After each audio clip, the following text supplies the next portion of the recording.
Today we gather to honor the Marines of Montford Point, not just for their pioneering role in breaking down the color barrier in the U.S. Marine Corps, but for their courage and their sacrifice amid the indignity of racial discrimination. In particular, I'd like to recognize 6 Marines from my home state of Kentucky who I understand are here today: Edward Churchill, Thomas Cork Sr., James Foreman, Luther Lee Goodwin, Clarence Hunt Jr., and Albert Jones.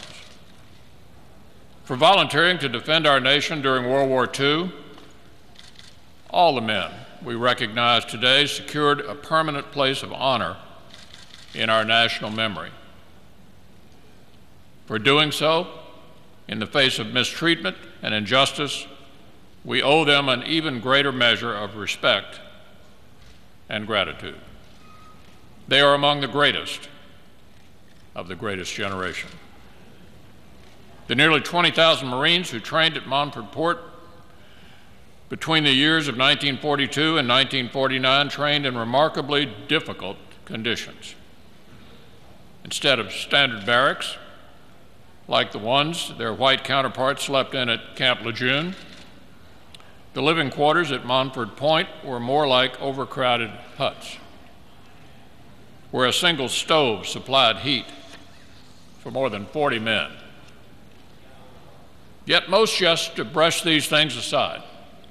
As one of the men put it years later, we were so gung-ho and patriotic, we weren't concerned at all about what we were going to do. We just wanted to get out there and fight. Restricted to training for support roles, African American Marines had to wait for their chance to prove themselves on the battlefield.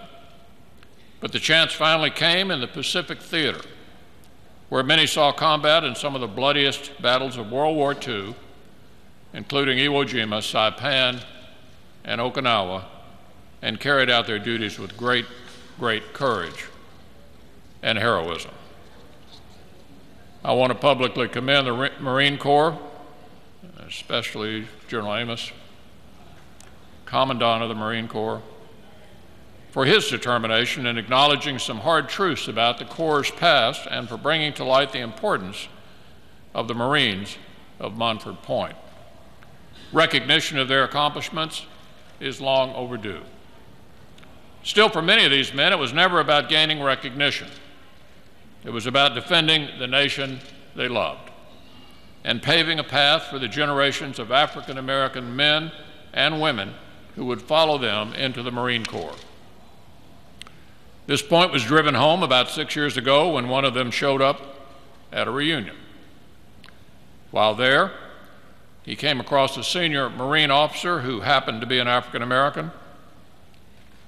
"You can't imagine how much pride I feel seeing you in that uniform," he told the officer. "It's enough to make an old Marine cry." The officer replied, "I owe much of this to you." And so we honor the Montford Point Marines who are here today and the thousands who are no longer with us for rising above and beyond the call of duty to defend this nation, and for enduring a great injustice with dignity and forbearance. For your bravery and your service, Congress recognizes you today with our nation's highest civilian honor. Thank you, gentlemen, and congratulations.